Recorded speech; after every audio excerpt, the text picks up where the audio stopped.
This is Running for Real, the podcast for runners who know that for every runner's high, there are just as many lows. All those just missed PRs, easy runs that feel hard, injury blues, and more. Each week, we'll talk to running, health, and wellness experts about their highs, lows, and best advice to build our confidence. Running for Real is about being honest, being brave, and most of all, not feeling alone. And now here's our host, who loves a glass of bourbon cream around the holidays, Tina Muir. Hello, my friends. Welcome to episode 113 of the Running for Real podcast. Thank you so much for joining me today on this not just bonus episode, but a very special bonus episode. I am really excited to share with you about this episode, and I hope you're going to love it. We're going to hear, I guess. But firstly, on Friday, we had Pete McGill on the show. It was a previous episode I recorded over a year ago. Embarrassingly, it had been sitting on my computer waiting for me to finish the 5K podcast series, but I've accepted that that's not going to happen. So I released it for you last week, and I hope you enjoyed that episode. It was mostly about running fast 5Ks, which maybe some of you are thinking about doing now you've done your marathon for the spring. But if not, you can always go back to do some fast 5K stuff. It is good for us all. Now today, this is my first ever, hopefully first of many live shows, and friends, my God, was I nervous. I was so nervous for this. In fact, the day of, I had a little bit of a meltdown before and after. Looking back, I think a lot of it was just overwhelmed from the whole weekend. I've never really been in a situation like Boston where there are that many people I know everywhere. And the live show with 600 people having signed up initially was certainly jumping in the deep end of live shows. And you know, this is Running for Real, so I can be honest, I was really anxious. Now, I thought I'd share a little bit of that experience with you first before you hear the interview. And I also have one thing I'd like to apologize for before the show. So if you don't want to hear this, bear with me a moment so you can at least hear that part. Now, I had a wonderful breakfast with Generation UCAN. Not only did they host this event, but then they were kind enough to invite some special friends and family of the brand for a breakfast. It was so nice, but I had booked a blowout to make my hair look nice, a bit too close to this. My Google Maps, of course, was not working, and my poor mum and I were blindly trying to find the shop where this blow dry was going to happen. And after 30 minutes of us power walking in one direction, where I thought it was, we ended up going to the wrong shop, and then power walking back, making my poor mum run around with me. We made it there, but my stylist was, shall we say, not quite what I expected, and I was a bit disappointed with the result of my hair, and I may have cried a little. Anyway, so the event came. Carrie, Ali, Lindsey, and I met up just before to make sure we were on the same page with everything, got some photos taken with UCAN. And all this time, the nerves were building. I felt like when you were in school getting ready to go on stage and you're scared you're going to forget your lines. And actually, at times on the stage, when someone else was talking, I would panic about what the question was that I'd forgotten it. And yeah, I know at the end of the day, saying that, if you asked what was the question again, it kind of adds to the realness of it. But friends, asking that in front of hundreds of people, well, that's quite scary. I felt like I let myself down a little as I kind of went into myself at times. The other women have done this before and seemed like they were just naturals. And, I've told you, and we all have it, the comparison trap is real. I felt very inexperienced and I kind of allowed it to take away a little from me. I'd love to hear what you think. Everyone I've spoken to from the audience says they couldn't tell the difference, but you guys know me best. You hear me every Friday. Take a listen and see what you think. I didn't feel like I was myself, and that upset me a little bit. I wasn't real with you. Now, I did have a bit of a sad time after the event in my room. Looking back, I think that's kind of a common thing when you do something like this, that you feel like you messed up. A lot of friends who have done events like this say they feel they've messed up in situations like this. And just coming down off that high and just being in front of all those people, realizing maybe I'm not as extroverted as I thought I was. So I think that just took a lot of energy, and I just kind of needed to process it all. Does that make sense? Anyway, the event as a whole was incredible. UCAN were amazing, absolutely amazing, as were the ladies on the show. And how cool was it we got to do this event together? We've grown close ourselves, and you will hear a great question from the audience, which actually came from previous guest Amelia Gappin about this particular topic. But I feel we are really rising one another up and helping one another to succeed. For that reason, a quick side note, Lindsey Hein has been talking about her event in Indianapolis on the first weekend of May. I'm actually going to go up there and support her and join her meetup on Friday, May 3rd. So if you are around, I would love to see you. Afterwards, after the event, that is, we stood on the stage for photos, and it was just wonderful to meet people and just feel a bit like celebrities, to be honest. There were a lot of bloggers and writers I've known for years too, so it was great to meet them. And all in all, just interact with this community. Now, on that note, I'd like to give an apology for something I said. During the show, I talked about, loving living in America. In fact, I think this was the favorite part for most people listening that I've spoken to. However, I did say about not feeling supported by the British running community, and I just want to clarify one thing. I'm only talking about when I was 14 to 18 years old, so 12 to 16 years ago, when I was competing at the top level. I'm not referring to the British community as a whole. You are wonderful, seriously wonderful, and I've met hundreds, if not thousands, of fantastic, beautiful, lovely people in the running world from Britain, and I fear my comment could be taken out of context, or more realistically, I didn't explain it right. But did I mention I was nervous? I just want to apologize. If you hear anyone saying about this being offensive, please have them listen to this, because I did not mean it that way. I was just talking about when I was competing as a teenager. So yes, that's enough of my blabbering. Let's thank the wonderful Body Health for not only supporting me in this episode, but for supporting me in the Boston Marathon as a whole. Not only did they help me in training along the way, but they also joined me along the race too. I proudly wore the Body Health logo on my shirt that day because they've helped me so much. And I thought of them a few times in the race. So give them some support and let them support you and your body too. You can get 10% off your order by visiting tinamuir.com/aminos. That's TINAMUIR.com/AMINOS. And yes, you better believe I've been taking Perfect Amino in the days after the race. Boy, did I need it. I'll be sharing a little race recap in an upcoming episode, not a full one, but you will hear me sharing the story with a friend. See if you can guess who it's going to be. And no, it's not Sarah Crouch. Thank you once again to Generation UCAN for setting this up, and for Body Health for supporting me. Once again, that site to get some Perfect Amino up from Body Health is tinamuir.com/aminos. So go get yourself some. Thank you to our friends at Generation UCAN for sponsoring this episode of the Running for Real podcast. You can get 15% off at generationucan.com when you use code TINAMUIR. Go get yourself some, especially the peanut butter bars. They are the best. Go get some. Good evening, everyone. Thanks a lot for joining us. Wow, this is amazing. Great crowd here tonight. Thank you so much for being here for our first ever UCAN podcast event live from the Boston Marathon. We're really, really excited in just a few minutes to bring to you guys Women Behind the Mic with some of the top women's running podcasters in the game. So really looking forward to that. I'm Varun with UCAN. Just wanted to take a couple minutes here to tell you guys a little bit about who we are. So I'm the director of storytelling for UCAN, and what's really interesting is we've worked now this is our 9th year of UCAN being in existence. We launched at the Boston Marathon back in 2010. And as we've kind of navigated all of the different aspects of running, working with elite athletes like Meb, Dathan Ritzenhein, Sarah Sellers, working with races, we're the nutrition sponsor for the Dallas and the San Francisco marathons, and then working with podcasts.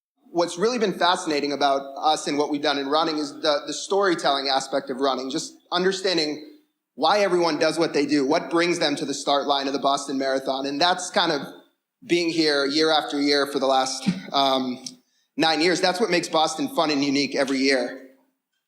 UCAN started here in Boston back in 2010. We were over at the Lenox Hotel. There was about 20 or 25 people in the room. Meb Keflezia was one of them. We had just launched the company, and Meb was attracted to UCAN, both because of the benefit that the product had to offer and also really the story behind why UCAN came to be. And I just want to take a minute or two to share that with you today. So what's unique about UCAN, and all of you here who have come to this event got a sample bag when you checked in, or you will get one on your way out, is what we call super starch. It's the energy source in UCAN. And super starch was never developed for runners, for people like Mev, for people like all of you who are here to run Boston. It was never intended to be for that. The basis of our products, this super starch, was originally for one of our co-founders' son, Jonah, who suffered from a very rare blood sugar disease. So just like all of us who are running, all of you marathoners experience hitting the wall, Jonah hit the wall multiple times a day because of this energy imbalance, and it caused him to need to be fed every 2 hours, day and night, just to survive. His family started a foundation, they spearheaded research, and ultimately it led to the discovery of a cooking technology that we apply to a non-GMO cornstarch that helps it deliver a very slow and steady release of energy. So it's really exactly what anybody who's running or anybody who's exercising wants. Through UCAN now, we've had 40 athletes reach the 2020 Olympic trials, number of people now fueling for Boston, fueling for all types of races. They're able to avoid GI issues and a lot of the ups and downs that come from sugar-based fueling. So UCAN really offers a unique and differentiated solution for runners. If you guys get a chance to chat with the stars of the show afterwards, both Lindsey and Tina are using UCAN to fuel for Boston, so you can ask them about that. So I just really wanted to share the story with you. Really what being and running, the community of running, because of our origins, it means so much to us. And so getting an opportunity to hear the stories that these 4 women are going to share with you and to hear all of your stories throughout the weekend, it's really exciting to us. So again, I just want to thank you all for being here. And without further ado, I'd like to introduce the stars of our show. First, she is an Olympian in 2004. She's an unbelievably fun personality, host of the CTolle Run podcast. Give it up for Carrie Tollefson.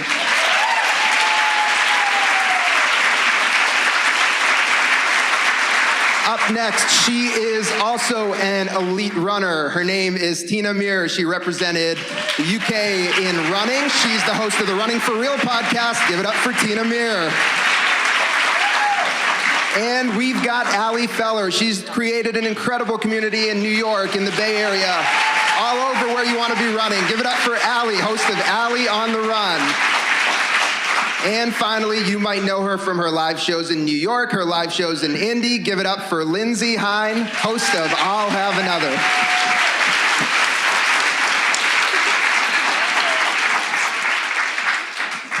We'll turn it over to them. I feel like I'm the bride because I was the last one to walk down the aisle. Welcome. Thank you guys so much. Thank you, Generation UCAN, for doing this. Can we all give a round of applause for UCAN?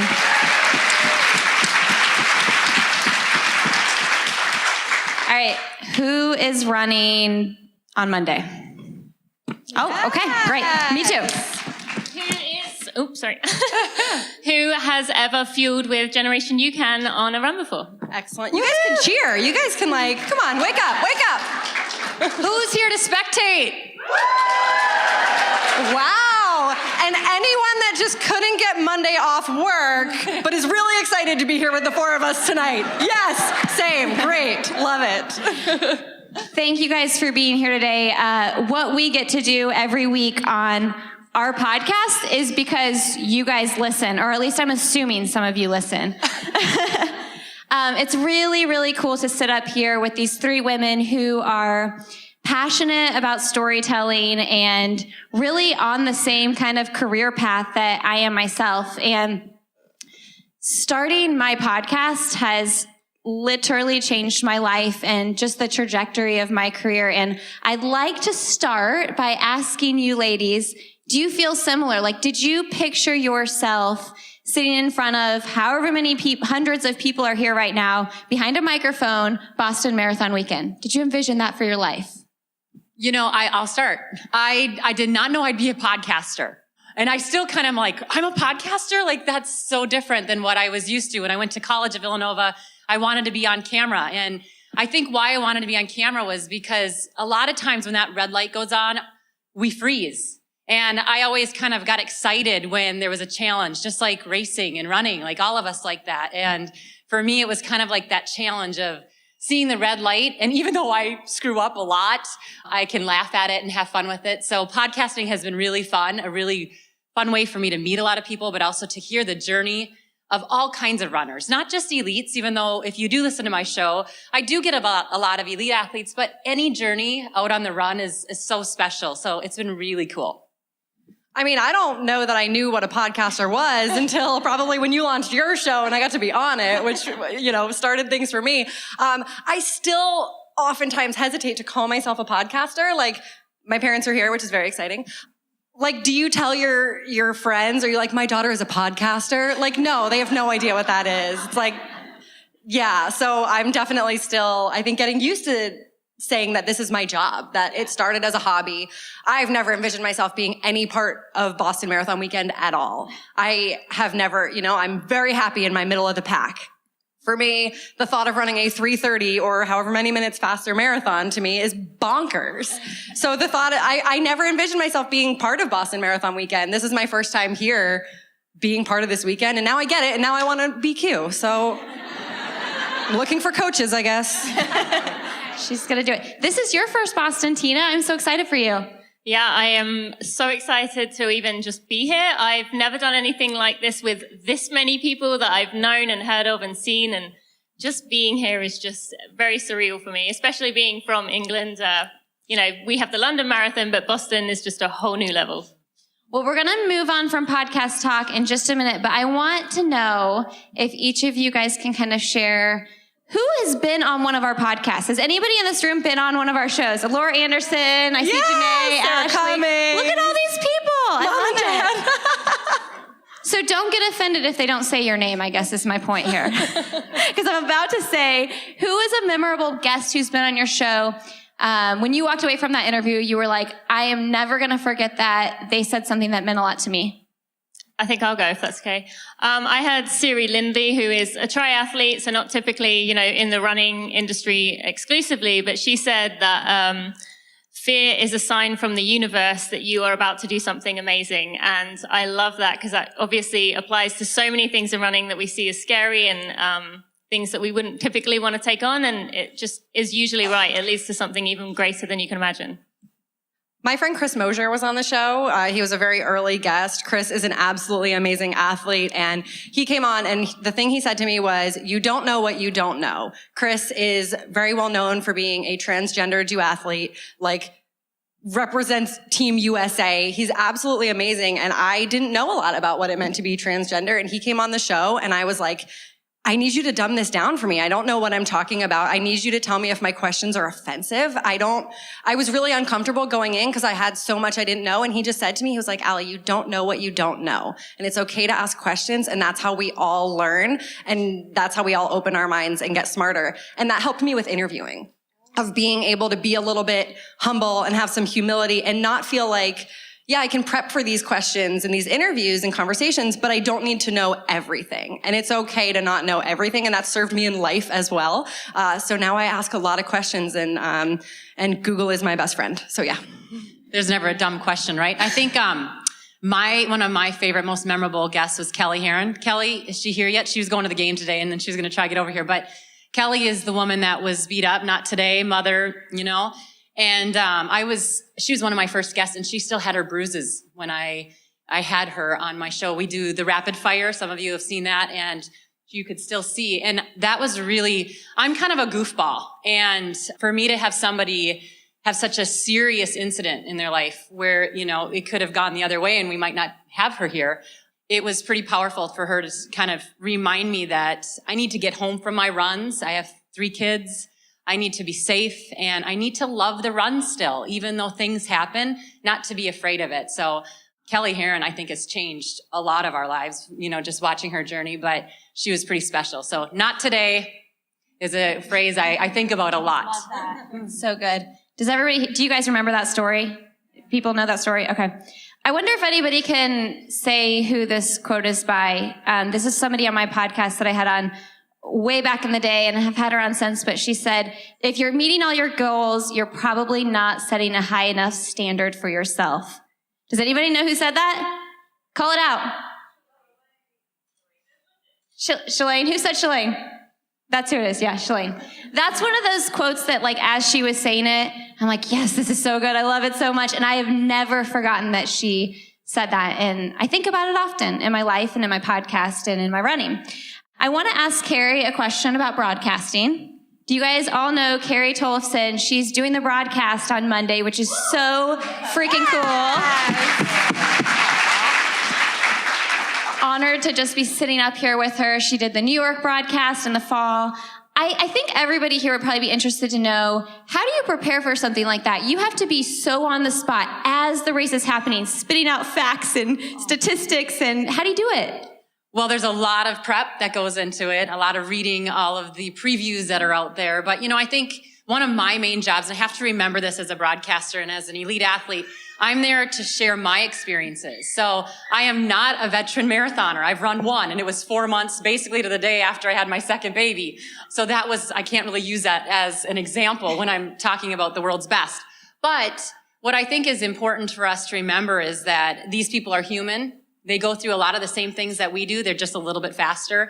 And, the stats are one thing, but just remembering to bring that human story. I want to make sure everyone knows these guys are human. And so that's what I'm trying to do. So a lot of prep. I'm looking at all their stats right now, but also kind of digging deep into their family, their lives outside of running, those kind of things. And yeah, it's such an honor to be in the booth, as a bunch of females out here, but a lot of guys that are supporting us females. We need a female voice. And I know I don't know everything about the sport, but I'm proud to be one of the females. One of us four right here too, but one to be on camera is pretty special. So thank you guys for watching and for cheering us females on in the booth, because we need more of them.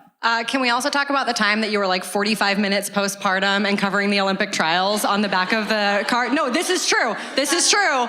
I wish this were a joke, but she did it. To be honest, it was kind of nice because I had some extra curves in places that I don't anymore. But yeah, I was in LA 12 days after having a baby, 10 days after being out of the hospital. And needless to say, when I got back home, I paid for it pretty bad. I had some mastitis that happened. But who's going to give up the opportunity to be right there in front of Shalane and Amy Craig, battling it out with Des, coming down to the wire? It was amazing. And my kids are just fine. I paid, they didn't, and I would do it in a heartbeat again. So we're strong, we're tough, we can do this stuff. Well, that's kind of a perfect thing, because I want to know, we talk about the things that we would do all over again for our kids, that the sacrifices we made, the mastitis that was worth it to see, the women win the trials. Tell me, are you faster now since having kids, or were you faster before? Well, I think my answer, I would like to say, is to be continued. I would like to hope that someday I will be. Right now, it's kind of a middle ground, but as of right now, we'll see. Where are you at? I was one. Yeah, I guess I have been faster since having kids. I'm not currently right now, but in between 1 and 2 and 3 and 4, I ran my faster marathon. So there we go. You're amazing. No. I will never be as fast as I once was. There's Kelly. Hi, Kelly. We just talked about you. Yeah, we forgive you. You're at the game. I am not faster. I run about 4 minutes slower in my 5K. So no. But you know what?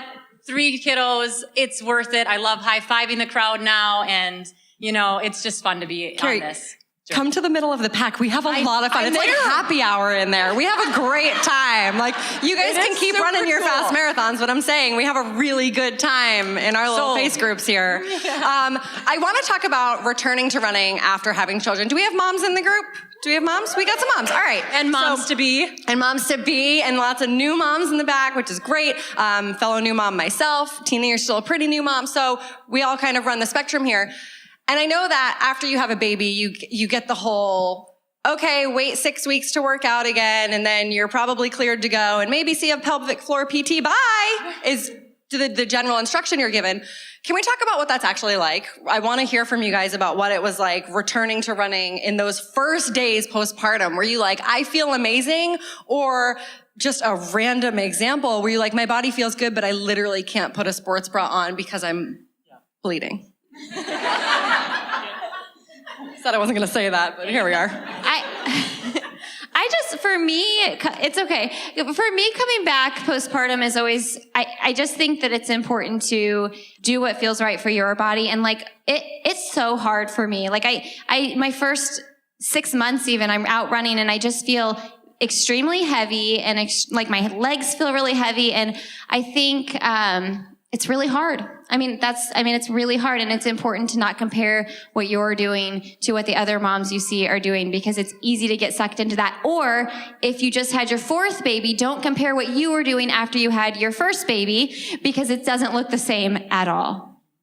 I think for me, I noticed a lot that I kind of took it initially as the way I'd approached running a marathon. You know, you run a marathon, you maybe give yourself 3 to 4 weeks grace, and then everything's healed up and it's fine, and then you can go run again or run fast again. But I think I thought it would be like that. Once the soreness faded, I gave myself a month's grace, I would be fine.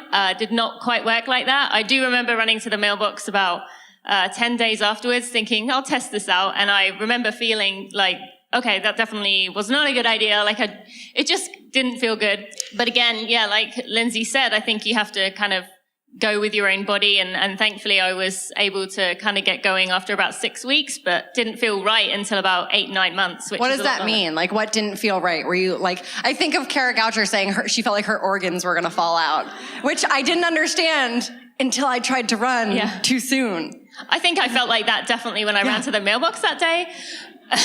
But for me, I think it was more just kind of, I felt awkward. I felt like it wasn't my body, and it was just, everything was uncoordinated. Like, you know, the token phrase of a deer on ice, I kind of felt a bit like that. Yeah, that's a great analogy. I think for me, I took 4 weeks after each one at least and didn't do anything.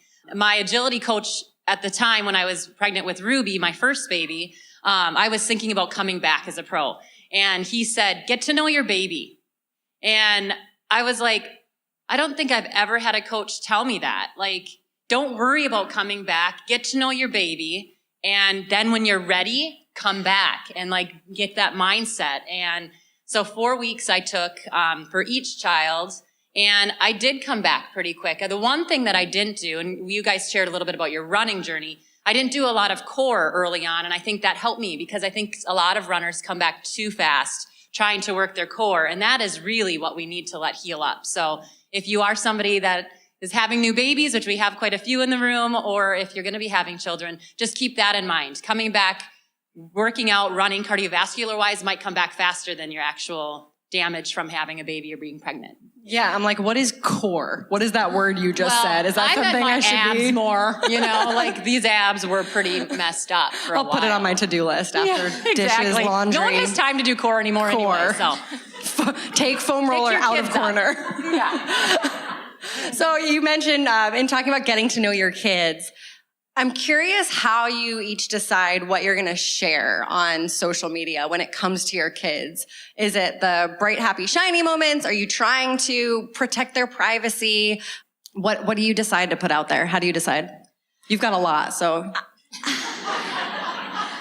I probably overshare a little bit too much, if I'm being honest. Actually, like the past couple weeks, I've been like stepping back just a little bit because I had Brad Stolberg on my podcast talking about having balance in your life and his new book, The Passion Paradox. And it really, truly, which is what I love about my podcast, like it got me thinking, like talking to him got me thinking about it. And so I've been trying to put my phone away more, but I'm not super protective. Like I don't need to put hearts over my kid's face. It's okay if you do. I'm not saying it's a bad thing, but like I'm okay with sharing, and I have not received much negative feedback or anything like that. I feel honestly 99.9% of the time support from friends on social media with, you know, like if I'm having a crazy day, and literally here's an example. Here goes, oh no. I mean, this I didn't share on social media, but when I share things like this, people are like, oh my gosh, you're doing such a great job. But like, I went to pick something up off the floor the other day in my bedroom, and I thought it was a hair scrunchie, and it was literally a piece of poop. I'm not kidding. And I'm so serious. And I did not, no fear. If you follow me on Instagram, I did not put that on social media. I still don't know if it was my dogs or one of my kids. Like, I literally do not know. Glenn Hein, where are you? Hiding. Might have been Glenn. I don't know. But but the point is like, when I share things like my kids throwing flour everywhere, I feel nothing but support from people. And yeah, so I'm not quiet about what I share. You know, I think for me, when I started having children, it was really fun because I kind of had this new, like, experience with the running world. Like, I had so many moms now feeling like they had advice for me, right? Like, a lot of times when you're talking to somebody that maybe is a bit faster, made a US team or whatever, they feel like they can't really have that conversation, which I think is a bunch of baloney, because we learn from everyone. But it was really nice to have moms say, hey, Carrie, you know, this worked for me, or I got to get up at 4 a.m. and do this workout or whatever. But one of the things we had chatted a little bit about, for me with social media is I have to be careful at times. And I think it's a really good reminder. And along with Kelly's story, I think that we have to remember that we don't want to give up too much information as to where we are. And so I've had a couple weirdos that have scared me on social media, and I will share my life and I will share my kids, but I have been scared enough to say, I'm not going to let everyone know where I am all the time. And that for me has been a learning experience. And I am not very good at social media. So if anyone wants to help me, please DM me, because I am not as good as these ladies. Wait, what did the weirdo, like someone commented saying, I know where you are, like in the scream mask, kind of popping out while you're making popcorn? Like weird, like stories written with me as characters that are very inappropriate. Just telling me like, you said hi to me when you're running, and you know, there's just so much access. Like people can have access to you. So I just want to be careful. And when you have a friend that is reminding you to be careful too, it's important to be careful. So I like to share with my kids, and I love to put their faces out there because I love them more than anything. But I also just, you know, sometimes take a step back. Okay, so I think this is a good time actually to transition to the way that the things that I like to talk about a lot are kind of being very real with one another, you know, sharing that life might look perfect on the outside, but that's not necessarily what's going on inside. Now, you've already heard a few things from the other ladies about things that maybe weren't quite as they seemed, but I would love to kind of hear for someone listening who might think, look at their life, it looks so perfect, everything's so great. Why is that not necessarily the case? I talk about poop every time I open my mouth. I mean, I don't know if anyone's looking at what I'm doing thinking like, wow, that looks so great. It's like Crohn's disease, pumping, crying. That being said, like, I am a very happy, optimistic, positive person. Like, I'm excited most of the time. So I like to share that. And I don't know, when it comes to social media, I don't think about what I post. Every now and then, like, I mean, sometimes I might, but for the most part, it's like, hey, I'm feeling this in the moment. And for me, it's, I am a freelancer. I work from home by myself. I post 30 Insta stories a day because I have no one to talk to. Like, I have friends and family. Like, I look forward to 3 p.m., which is when my mom gets out of work. I'm like, I get to call someone now.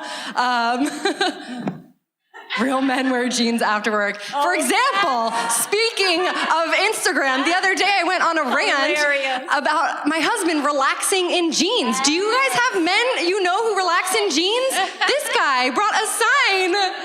So I don't understand that. I don't get it. My husband's like lounging around in work clothes. I don't understand. Where are your sweatpants?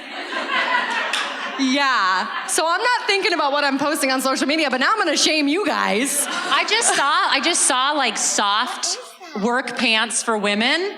Maybe we should do a soft suit for men. I literally put sweatpants. Wow. I lay them out so when I get home I can put them on. Like they are ready to go. I do not understand this. Yeah, I mean, if I put a bra on at any point, it comes off real soon after. Oh my gosh, I love it. But like, I think, you know, I've never been one to really, I don't censor myself. I probably overshare as well. And I don't really think about it too much. So I don't know.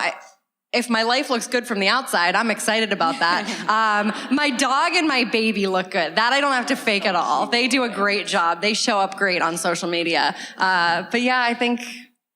And that's okay. And, you know, you do a good job of sharing the real stuff going on behind the scenes. And Carrie also has maybe a story she would like to share with us from this weekend that I think would be a good one for the audience. How come I'm blanking on it?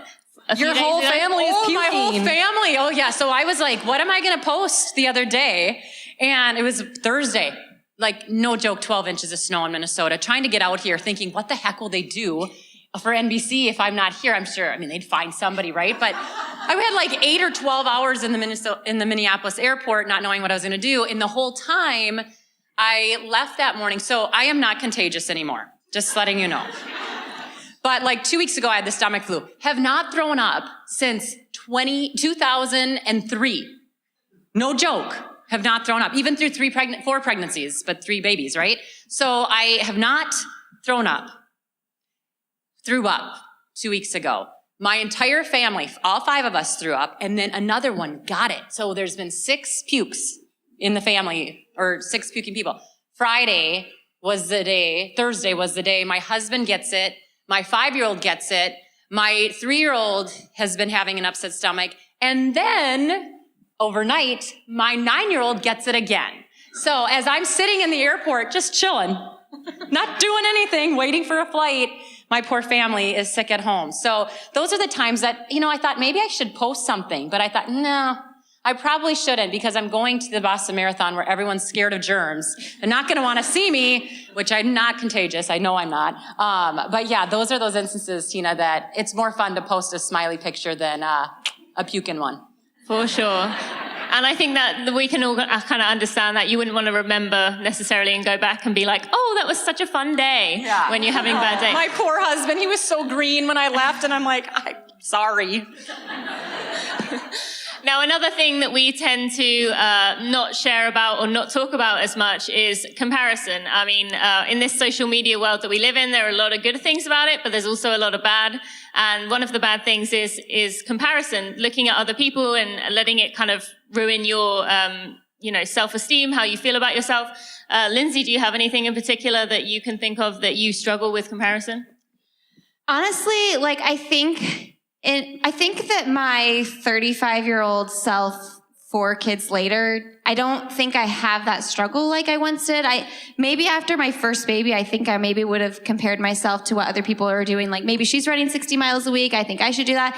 Now I'm like, I don't give a what you're doing because I'm tired and I train for Boston on 30 miles a week and it's going to be really hard on Monday, but this is my life. And I don't struggle with it like I maybe once did as my younger self. That's okay. I'll have to say one of the things for me, it's been hard coming out of the elite world. I really loved racing. I loved it. And I was excited to start my family. And I didn't have it in my heart to go back to racing after I had my kids. I didn't like to be away, even though I'm away a lot now. I just felt different about it. And I do still at times think, you look at amazing Roberta Groner, come on, huh? How amazing is she? And there's times I'm like, could I have done that? Could I have tried to run again and put my time and energy and heart into something like she's doing and so many other women that are in their 40s. It's weird to say because I'm, 42 now. But I would have to say that that's my comparison is just going away from and, slowing every single year. Every day I'm slowing. One day you're going to run a marathon though, and you're going to be really fast. I know you've ran one, but we have got to get you to break 3 hours. Yeah, but when you compare me to then my events, it's not pretty. Comparison's never pretty. Yeah. I do it. For sure. 100%. I have no shame in admitting that the comparison trap sucks, and I do it. I do it to my former self. Not with running. I've never cared about times. I'm not a competitive runner. I've always run for fun. I've never fallen into it in that way. But then I had a baby. And then everything I ever believed to be true in life felt shaken to the core. A lot of anxiety, a lot going on. And when it's 3 a.m. and my perfect angel baby wants to hang out, I'm like, okay, I'll hold you with one arm, and what am I going to do with the other? I guess scroll Instagram.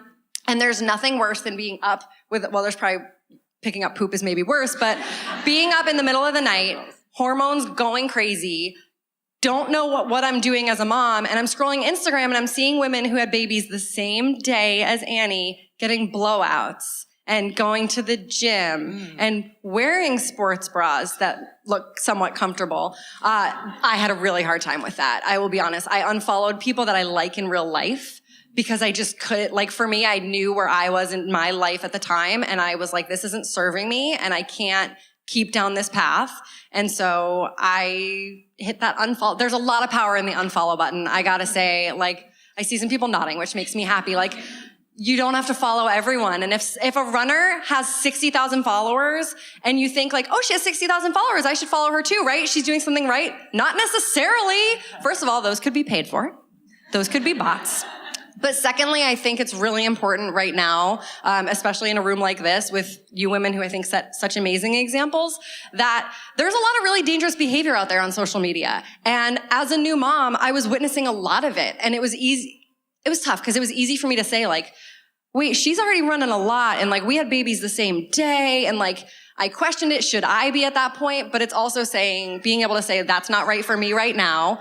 She might be putting herself in danger. She might have stuff of her own going on. And I think it's hard. It was hard for me. I'm the newest mom up here, so I have wisdom to gain from all of you, which is really nice to have these resources at my fingertips. But I had a really hard time with the comparison trap when it came to being a new mom. I still do. So speaking of the run, what is it about the run that gets you out the door then? Every day or every other day, whatever you can do?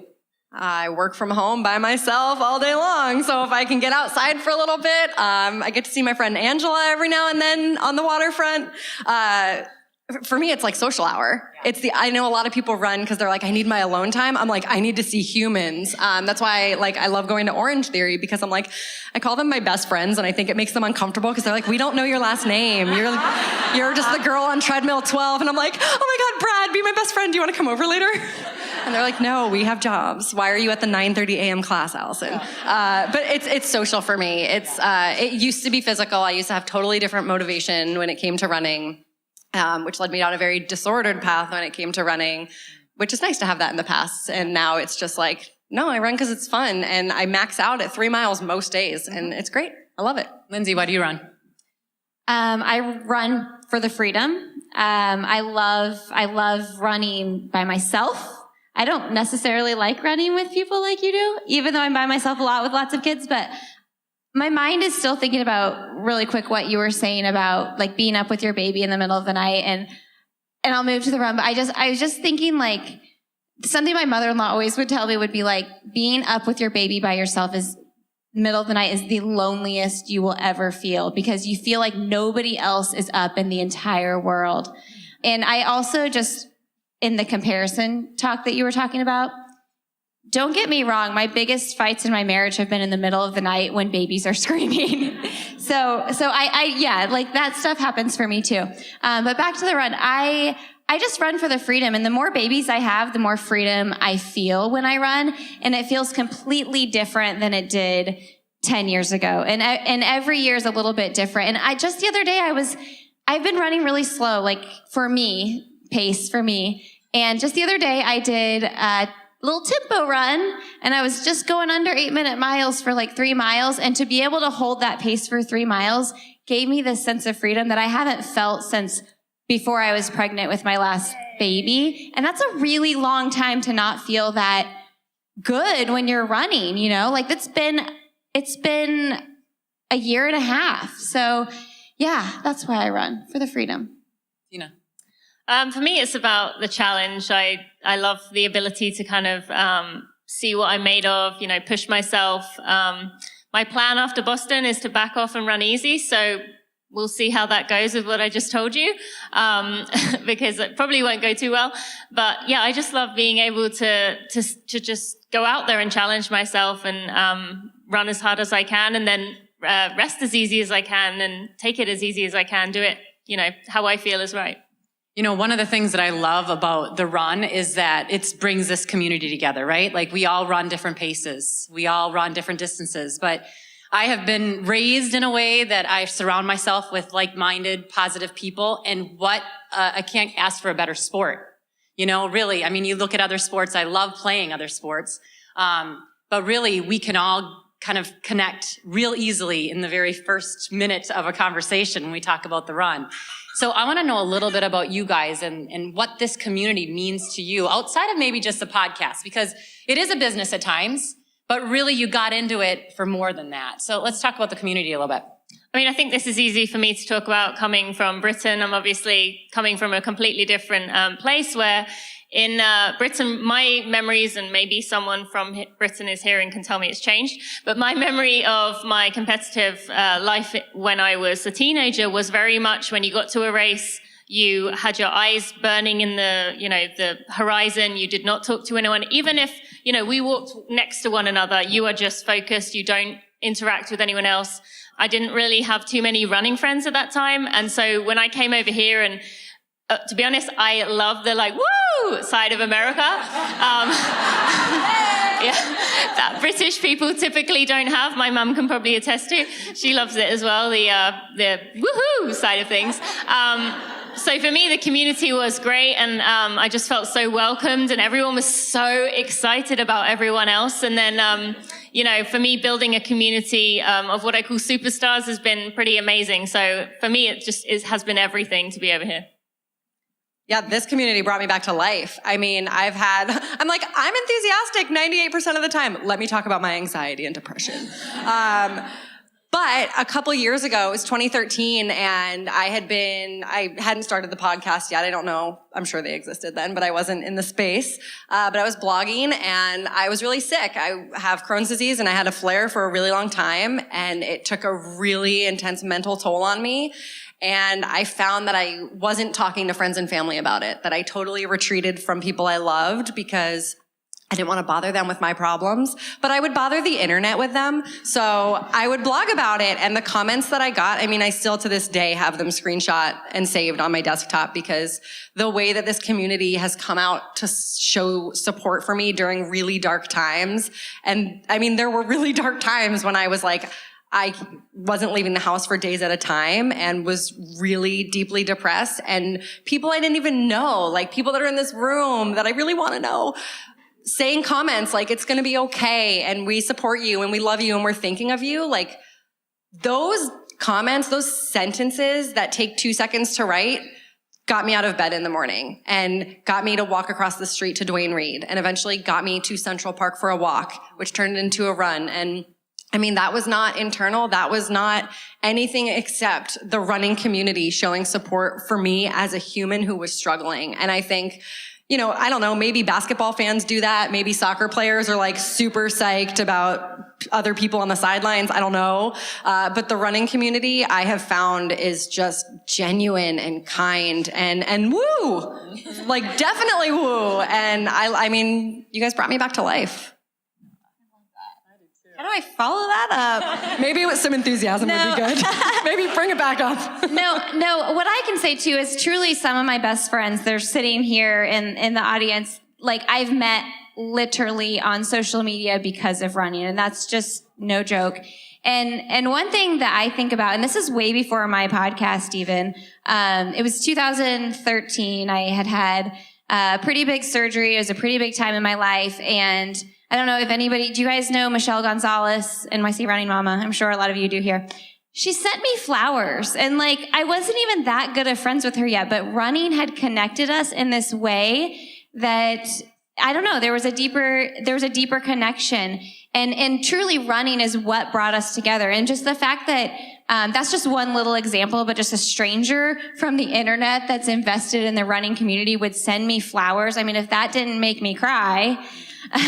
But also, your friends that aren't runners, they don't want to hear you talk about running, right?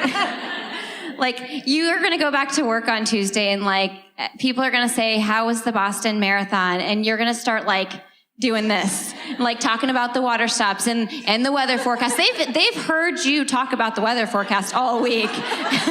And they're like, we don't care. So, that's the thing too, because honestly, when you run a marathon PR, that's a really big deal in your life, and people outside of the running community probably don't understand that. So to have, I have a group text of girlfriends, and we're all in this group text, and we're all runners, and we celebrate those accomplishments together, and that's really important. Because my husband doesn't want to hear about it all the time either. Well, speaking of that, Allie, you and I aren't racing on Monday, so it's not really, this isn't for us. That's fine. I'll take We're going to come back. We'll find a race, right? We'll find a race. But you two, before we open it up to questions, I want to know what the goal is and what you're feeling going into the race. Tina, why don't you start? My goal is what I would hope is most people to enjoy myself. Being an elite runner in my former, maybe future life, I had always taken it very seriously, had tunnel vision pretty much from the start. If a kid put their hand out, I'd be like, nope, I'm not wasting my energy high-fiving you. Savage. So, And so this time I want to high-five kids. Like, I think it was you that said, till your hands bleed. Yeah, I mean, that sounds like something I would I've say. heard you say that before. I want to high-five people. I want to celebrate. I want to enjoy it. And so my goal is to cross that finish line with the biggest smile on my face. So,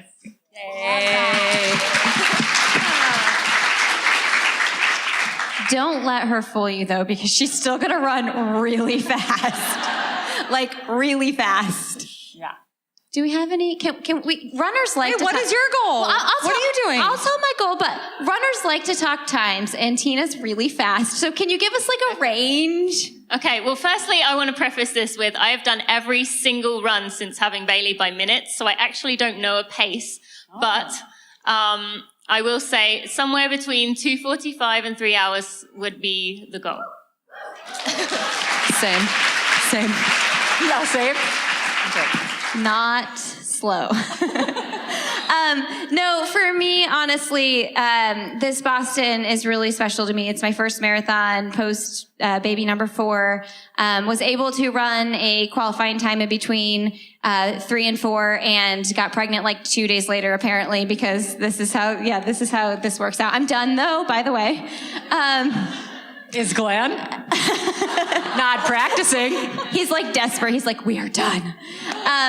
No, but this marathon, honestly, it's going to be really hard for me. Like, this is going to be a challenge. I've done one 20-mile run. I've prepared myself just enough so that like I'm not going to get injured, I'm going to be able to finish. But like, if you are anybody working at Water Stop, or actually, I'm starting in wave 2, corral 1 or 2. So if you're starting in any corrals behind me, I'm wearing all black.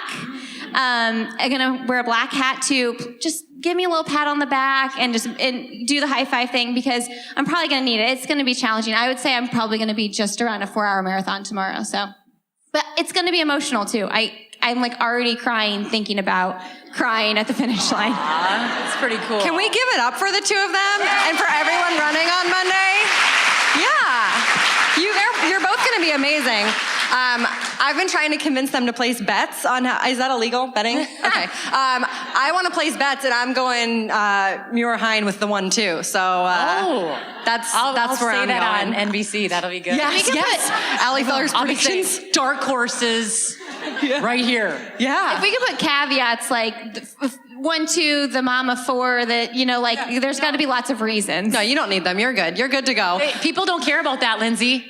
They just want to know. We want to know what people do care about. Do we have some time here that we can open this up to questions. If you have a question for one, for all. Well, what do you think so far? What a unique thing to be a part of. And although I was nervous, I did enjoy it. And it was a real thrill to be up there. I want to take this moment to send out a ginormous thank you to Generation UCAN for sponsoring this episode, as well as, hosting this whole thing, for renting out the space to allow up to 600 people to come to a live show of 4 podcasters, for making this possible. It was really cool hearing about Generation UCAN and how they've grown over the past few years. I mean, I've been a fan for about 4 years now, but a few years ago, they were just a team of a few people, and now they can host major events like this and many others and support many of the best athletes. I did use Generation UCAN in my race. I had a peanut butter chocolate bar along with 2 superhero muffins 3 to 4 hours before, cranberry raspberry powder in my water in the final hour before the race, and then I carried a bottle of cranberry raspberry UCAN with me in the race, making it very thick, so all I needed was a big swig every 3 to 4 miles. I took water at many stops during the race, and although I will say I did use Gatorade in a lot of the final few miles, it was honestly more of a mental thing for me. I just needed something to look forward to. And as I've told you, citrus drinks are not really my thing. So that kind of proves my point. But I wanted something to focus on that was tangible. I 100% trust Generation UCAN for my fueling, and you should give it a try if you haven't already to see what all the fuss is about. They wouldn't have grown this big if it didn't work, would they? You can get 15% off using code TinaMuir at generationucan.com, or you can visit a link in the show notes. Friends, when you are in the middle of a marathon training slog, or any other training slog for that matter, you know when you feel just so damn exhausted, you don't know if you're going to make it to race day, let alone through the race, and you might just go curl up on the side of a road to take a nap. Yeah, I don't just remember those days, I feel them too, especially on the long runs. They are kicking my butt, but I don't know how I even used to make it through 24-mile long runs. One year, I even did a 17-minute 5K in the middle. Makes me exhausted even thinking about it. You know what helps though? A good recovery routine. Now, you heard Christy Ashwandan on here recently talking about how important it is for us to get more sleep. And like you, I hear her. Sleep is important. We know that. And we're trying so hard to get there, especially with those tips we learned from Amy this month. But it's not always as easy as it sounds, is it? How else can you help yourself recover then? Well, for me, taking Body Health Perfect Aminos every day helps a lot. It contains all the essential amino acids the body needs to support and maintain the muscular, skeletal, and hormonal system. Many people know that protein is essential for optimum health, but most assume that they're consuming enough through food. So why is there a need for an amino acid supplement? Well, the simple answer is, yeah, you do get quality aminos from your foods, such as eggs, meat, fish, nuts. But most of that protein in food is not converted into body protein, and it just kind of makes waste that the body has to get rid of. Perfect Amino is an amino acid supplement that is 99% utilized by the body to make protein. No other form of protein comes close. So hop on over to tinamuir.com/aminos. That's AMINOS to get yourself 10% off. They have a 100% money back guarantee. So what do you have to lose? We have some time here that we can open this up to questions. If you have a question for one, for all, Mary Arnold is here in the middle with a microphone, and don't be shy. And Varon has one as well. While you're thinking, we'll do like intermediary sprint to the finish here. Can I go down the line and ask you each a quick question as we're prepping for their questions? If you could pick anyone to pace you in your next marathon, who would you pick? I just go with my husband. Aww. She picked you over Des. Do they have to actually be able to run, like, no. Could I say Ellen DeGeneres? No, because that's going to really narrow down who can pace you, Tina. To be honest, she's like, I could choose two people, I guess. Then if this is imaginary, yeah, I say Ellen DeGeneres because she'd make me laugh. Those are really good ones. Do you have one, Allie? Do I have thank one? you, because I don't know. I'm going to say Allie. Oh, that's we would have so I will much entertain fun you. out there. And I would pick my husband, because I don't know if you know this, but he's a very accomplished runner. He once ran a turkey trot. Ryan! Just absolutely Right there.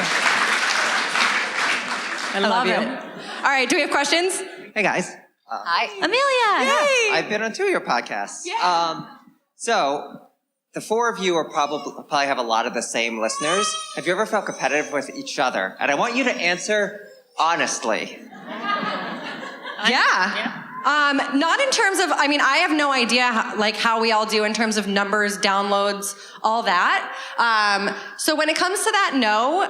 And even now, less so, but like last year, after Sarah Sellers was the second person across that finish line, I was like, I will get the first interview with her. And I did. I think I recorded with her at like 11 p.m. I think you did too. We both recorded at like super late. So I think that's... I was not happy about recording at 11 p.m. Because she's in Utah and was working 12-hour shifts the day after the marathon. So I used to be really competitive in that regard, which I think I come from the world of journalism where you want to be the first to break the story. So I felt that for a long time. Now less so, but that was what always I would feel competitive about with these women to my right and left. They're amazing. They're on top of the story as much as I am. So yeah, of course, I want to be the first one to get that conversation. I would agree with that. I think there was a time, like especially right after Boston last year, where I felt the same way. Like I want to be the first one to break the story. That being said, I still really do enjoy interviewing someone like immediately after a big win. That just like gets me going and makes me really excited. So, but I think that what we've learned more than anything, it's like,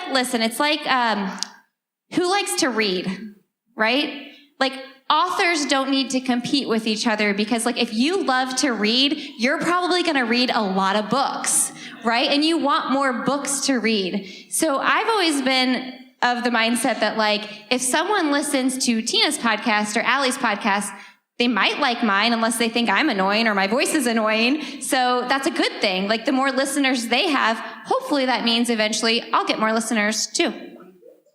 Hi. So thank you guys all for being here. And Lindsey, my wife, and I love listening to your podcast. I go by Servant on social media. So yeah, I chat with you quite a bit. I didn't recognize your name. Yeah, thank you. So I just wanted to ask you guys, what inspired you guys to start podcasting in the first place? I think I have a pretty good one for this. So some of you know that I used to host the Runners Connect podcast, and it came down to my boss saying you can either be on video or you can start a podcast. I didn't know what that was, but I knew I much would prefer that, being someone who doesn't particularly dress up on a daily basis. So I went with the podcast. See, I was kind of the opposite because I started with a YouTube channel back in the day, kind of before there was many running YouTube videos. And so I actually prefer probably to be on the YouTube because I can be goofy, a little bit goofier than on the podcast. But I love the podcast because I get to dig deeper into my interviews with people and just have a little bit. I do a little bit on the run. I don't know if you guys have heard those where I haven't been able to do it because we had a terrible winter. But I just ordered 2 new mics, these new little Zoom mics that I can record now. And so we're going to start a lot of those. So, I've enjoyed doing the YouTube channel, but also the podcast. It's just great all around. I was a guest on Lindsey's and thought it was super fun. So I was like, I'm going to do this too. This will be my hobby. Like I said, I was in journalism. I've been writing about people and telling stories for so long. And the journalism industry is now a lot less, here's this inspiring story, and a lot more 10 ways to lose 10 pounds in 10 seconds. And that's not super fulfilling to write those stories. So I love having genuine, honest conversations. And so, yeah, I did that. And I was like, this seems fun, cool. And then emailed Lindsey every day for months being like, I have a question. How do I do this? And it's been so rewarding and so fun. And now it is the full-time job. Yeah, and I truly started my podcast because I just wanted a podcast like the podcast that I host now to listen to. And at that time, I think we had Run to the Top and there was a Running on Ohm. There wasn't a lot of running podcasts, and I just would find myself out on runs thinking of the conversations I wanted to listen to, and I said, I'm just gonna create that myself. So, yeah. So if anybody wants to start a podcast, do it, because we want more podcasts to listen to. And there's more room on this stage. Yeah. So come up next year. Awesome. Hi, how are you? Hi. That's exciting. So my question is inspired by my buddy AJ over here, who just got this super cool new pair of New Balance sneakers with the tulips on it or whatever. I don't know if you've seen them. And I was wondering if you were going to be designing a pair of running shoes like that with every time you look down at your feet, you're like, oh my God, yeah, I'm so inspired. What would you put on them? Oh. A picture of my dog and baby. 100%, no question. Gosh. Maybe the food I want to eat after I finish my run. I was going to say. I run so I can eat more. So I would definitely put some food on there. I'm afraid I would have to do the Union Jack, being from Britain, and just to stand up. That's a fun question. I like that. Yeah, curveball. Yeah. That was a good one. Hi, my name is Sarah, and I listen to all of you guys and love it. So I knew that all you were women, but I forgot that you're all moms too, and I have a real passion for moms. And I just wondered what your kids that are older, what they think of their moms running, and for the ones that have babies, just kind of what you want to teach your kids through your running. I'll start. I love running with my oldest son. This is our new thing. He can ride his bike now, and we can do 5-6 miles. And I remember when he was a brand new baby and seeing other moms with their kids on the bike and them running next to him. And I'm like, that looks so much fun. And we just did 5 miles the other day, and we finished our last mile. I was pushing really hard, and he was pushing really hard on the bike, and he was trying to talk to me, and I was like, I can't talk right now. But to me, I just loved that he was seeing me work really hard for something that I'm really passionate about. And my husband and I often talk to our kids about that. Sometimes the bigger ones will complain we will get a babysitter just to go run together sometimes.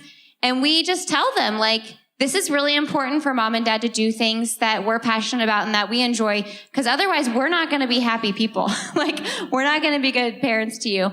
So I think it's really fun. And that doesn't just have to be running. I just think it's really fun to show your kids that you're enjoying something like running. And I hope at least one of I got 1 in 4 chance to I got 4 chances. So I hope that one of my kids runs.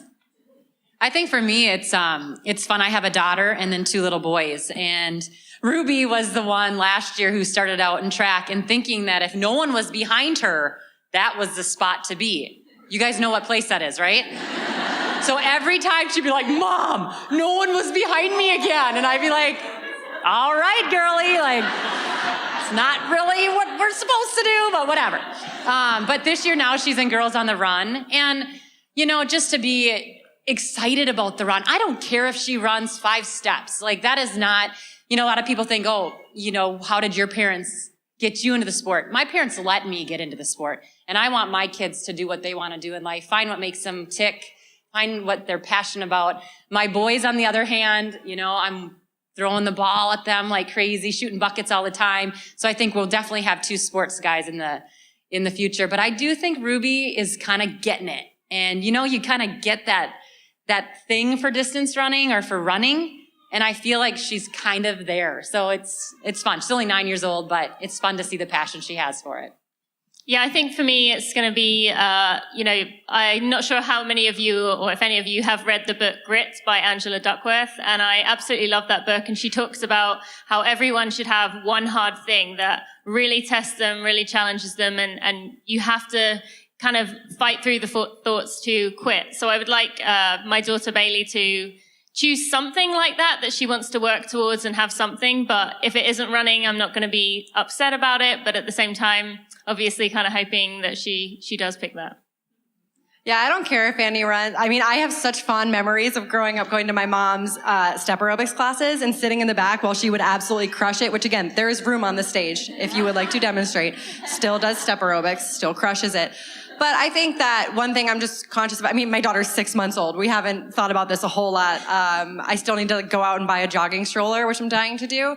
But for her, I just want her to have a healthy relationship. Annie, everyone's looking at you right now, but no pressure at all. Thank you. I made that.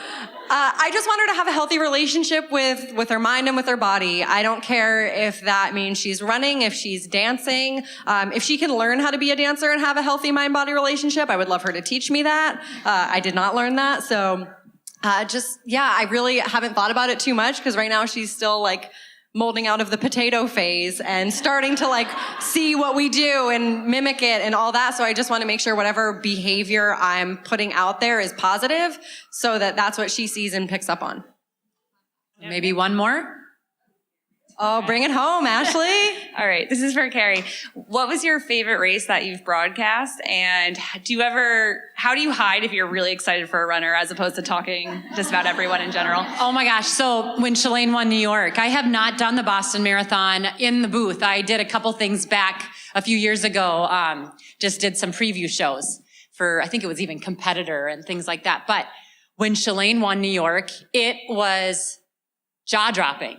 And, I ran in the Olympics with Shalane. We've grown up together. She stayed with me, I think, on a recruiting trip. I interviewed her when she was at the NCAAs. I feel like I've watched this woman just blossom and keep blossoming all the time. And when she was coming home in New York, I could not keep it together. We went to commercial and John Anderson from ESPN, you guys know him. He's on every single day on SportsCenter. He's a jokester. He's like, "Are you crying?"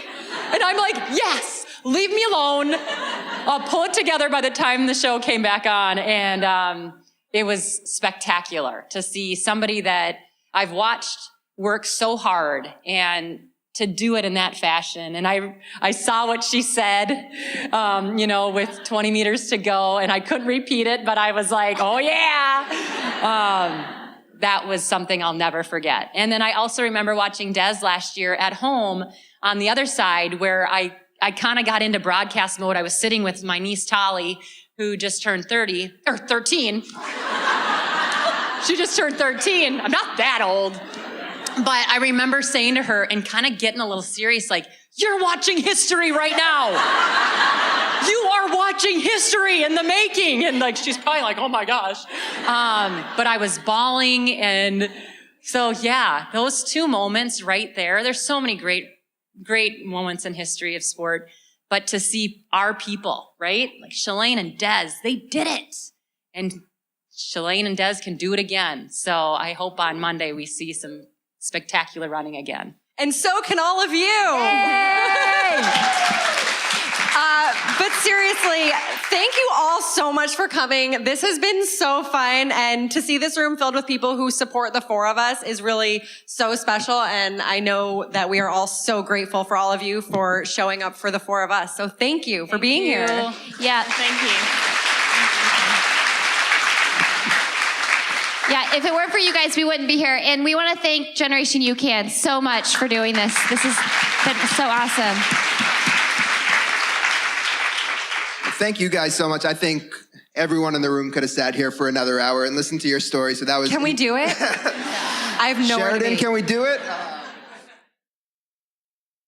My friends, if you have a minute and you could leave a review on your favorite podcast player, Apple Podcasts, aka iTunes, Stitcher, Overcast, Pocket Cast, Spotify, or whatever else podcast player you use to listen to this podcast, or if you would subscribe to this podcast, you will help me get out in front of new runners to make our tribe even bigger and even better. It might not seem like you as one person can make a difference, but really it helps a lot. And it shows me you appreciate the hard work I put in for those. Thank you so much. What a bonus episode there. One more big thanks to Generation UCAN for hosting this and for fueling me through the Boston Marathon, as well as Body Health for sponsoring this episode and supporting me in the race itself. I carried the Body Health logo with me with pride in the race. I was definitely meant to say a final line at the end there, but I went blank. Thankfully, Lindsey saved me, and I don't think you could tell.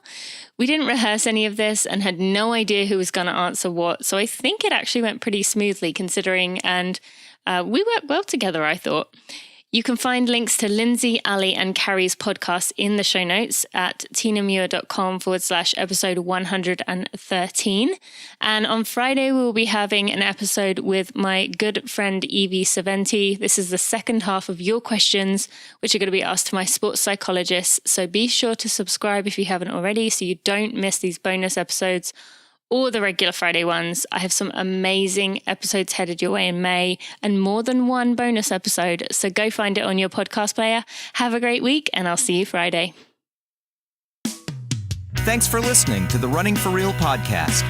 Be sure to check out tinamuir.com for show notes and even more helpful running information.